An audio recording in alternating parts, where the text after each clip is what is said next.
Bienvenue sur les sables du temps. Ici, nous voyageons à travers l'histoire pour redonner vie aux grandes aventures humaines. Aujourd'hui, suivez-moi. Nous partons au XIIIe siècle, sur les traces d'un jeune marchand vénitien, Marco Polo. L'Europe médiévale connaît de profondes mutations. Les grandes cités maritimes d'Italie, Venise, Gênes, Pise, dominent les mers. Les navires, chargés de soieries, d'épices et de pierres précieuses, sillonnent la Méditerranée. Les croisades, elles, ont ouvert, parfois avec violence, une porte vers l'Orient. C'est dans ce monde en effervescence qu'apparaît un nom devenu légendaire, Marco Polo, né en 1254. À Venise. Il ne vient pas d'une famille d'aventuriers isolés, mais d'une lignée de marchands expérimentés. Son père, Niccolo, et son oncle, Maffeo, commerçant depuis des années en Méditerranée orientale, jusqu'aux rives de la mer Noire, là où l'Occident rencontre les routes de l'Asie. En 1260 déjà, les deux frères ont osé franchir un pas extraordinaire. Ils ont voyagé, au-delà des frontières connues, atteignant même la cour du grand Kubilai Khan, des Mongols. Ce souverain, petit-fils du redoutable Gengis Khan, régnait alors sur un empire colossal qui s'étendait de la Chine à la steppe mongole. En 1269, deux hommes reviennent à Venise. Ils portent un message du Khan, destiné au pape. Mais l'Europe traverse une période d'instabilité. Depuis la mort de Clément IV, en 1268, le trône pontifical reste vacant. Le conclave s'éternise à Viterbe. Il paralyse toute décision diplomatique. Dans la péninsule italienne, les cités sont déchirées. D'un côté, les Guelfes, partisans du pape, de l'autre, les Gibelins, favorables à l'empereur germanique.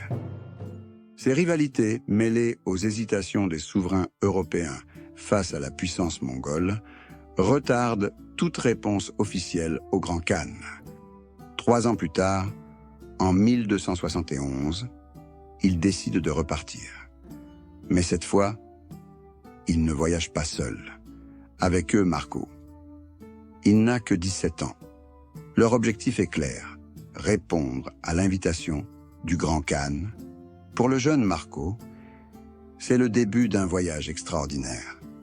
Un périple de plusieurs décennies qui marquera à jamais l'imaginaire européen. Quand Marco Polo quitte Venise, en 1271, il ne part pas à l'aveugle.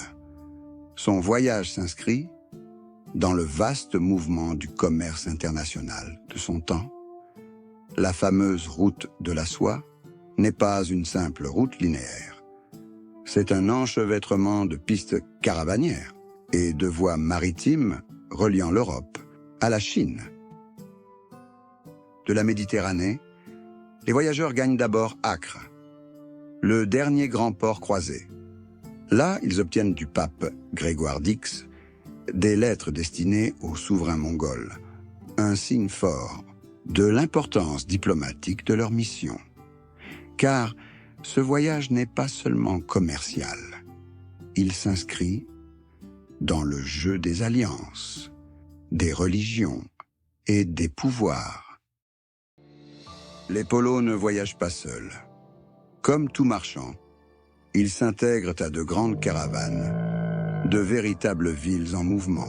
On y trouve des marchands, des guides, des serviteurs, des traducteurs et des dizaines de bêtes de somme. Les chevaux servent pour les routes rapides. Mais ce sont surtout les chameaux de Bactriane, robustes, endurants. Ils portent les vivres, l'eau et les marchandises. Et parmi eux, on trouve aussi de nombreux guerriers, parce que sans protection, vous êtes morts. Brigands, tempête de sable, froid glacial des montagnes. De là, ils embarquent pour Ayas, en Cilicie, un carrefour du commerce entre l'Europe et l'Orient.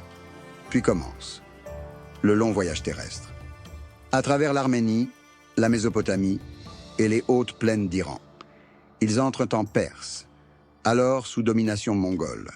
C'est une traversée longue et risquée, marquée par l'insécurité des routes et la rudesse des paysages.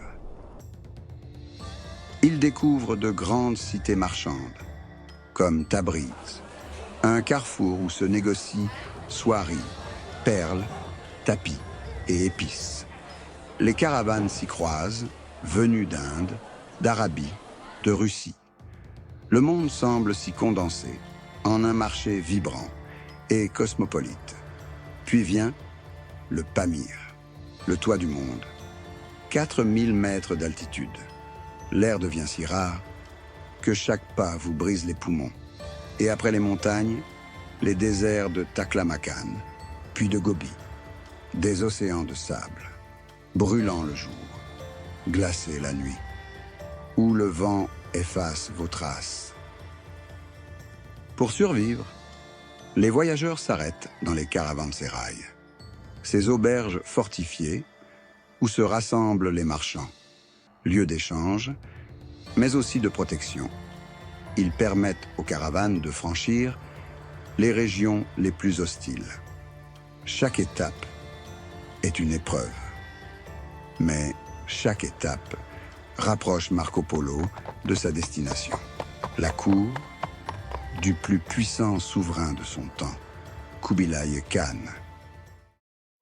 Après plus de 3 ans de voyage, les Polos atteignent enfin la Chine, au cœur de l'empire mongol, Kambaluk, l'actuel Pékin. Là, Marco Polo découvre une cour d'une richesse et d'une complexité inouïe. Les chroniques de son temps n'avaient jamais décrit un tel pouvoir. Des millions de sujets, une administration tentaculaire, une armée redoutable. Mais voici le miracle. Marco séduit Kubilai Khan. Comment? Par son intelligence, par sa curiosité insatiable. Le Khan en fait son envoyé personnel. Contrairement à l'image d'un simple voyageur, il devient un véritable émissaire diplomatique. On lui confie des missions aux 4 coins de l'Empire. Il observe, il note, il décrit, il découvre des villes immenses, comme Hangzhou, la plus belle et la plus grande du monde, selon ses mots, avec ses canaux, ses marchés, ses jardins et ses centaines de milliers d'habitants. Dans cette Chine du XIIIe siècle, Marco découvre des merveilles qui défient l'entendement. Des billets de papier qui valent de l'or, imprimés par l'État, acceptés partout. Une révolution monétaire impensable en Europe. Des routes où galopent sans relâche les messagers du Khan. Un système postal si efficace qu'un ordre parti de Pékin atteint les confins de l'Empire en quelques semaines. Et dans les arsenaux, une poudre noire qui explose, une arme que l'Occident ne connaît pas encore.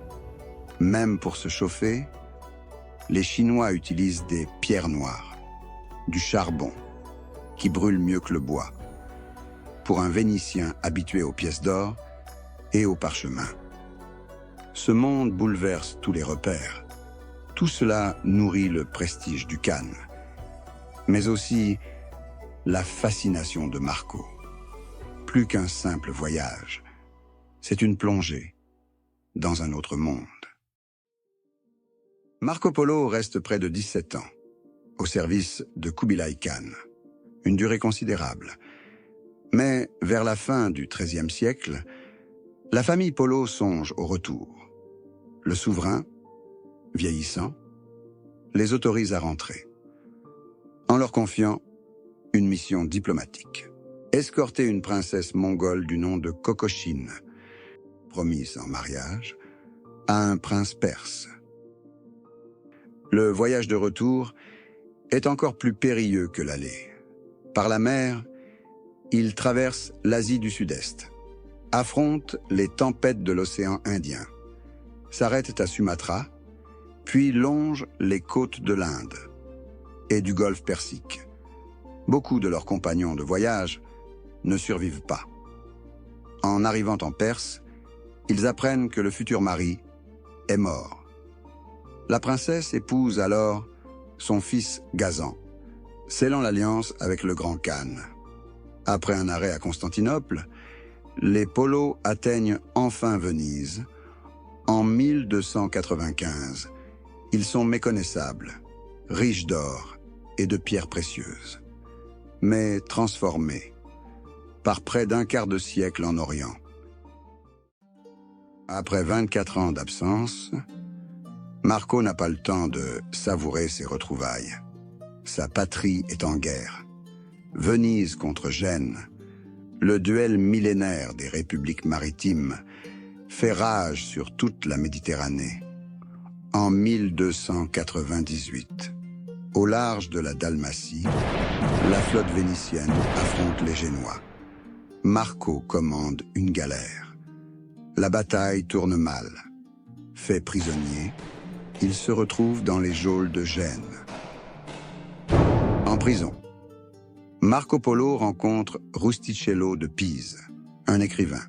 Ensemble, ils rédigent le récit de ses voyages, le devisement du monde, plus connu sous le nom de Livre des merveilles. Ce texte circule rapidement, dans toute l'Europe, traduit, recopié, parfois amplifié. Il devient une fenêtre ouverte sur l'Orient. L'Europe entière lit son livre. Et l'Europe n'y croit pas. Des villes, de millions d'habitants, impossible. Des billets de papier, qui valent de l'or, ridicule. On le surnomme Il Millionné, l'homme qui exagère tout. 1324, Marco Polo s'éteint, dans sa Venise natale, riche marchand respecté. Mais son véritable trésor n'est ni l'or, ni les épices. C'est ce livre, écrit dans une prison génoise, qui révèle l'Orient à l'Occident. 2 siècles plus tard, un marin génois étudiera passionnément ses cartes et ses récits. Il s'appelle Christophe Colomb. Persuadé de pouvoir atteindre les Indes par l'ouest, il emportera le livre de Marco dans ses bagages et posera le pied en Amérique. Les conquistadors suivront, armés des mêmes rêves, d'or et d'épices. Marco Polo n'a pas seulement voyagé, il a ouvert la voie à tous les explorateurs qui allaient bouleverser le monde, entre Venise et Cambaluc, sur les routes de la soie et du désert. Un jeune homme de 17 ans avait semé les graines de la Renaissance et des grandes découvertes. Ainsi s'achève cet épisode des Sables du Temps. Si ce voyage aux côtés de Marco Polo vous a plu, n'hésitez pas à laisser un like, abonnez-vous pour ne manquer aucune nouvelle plongée dans l'histoire. Et surtout, partagez vos impressions en commentaire. Votre soutien fait vivre cette chaîne et nous permet de continuer à explorer, ensemble, les grains de sable du passé.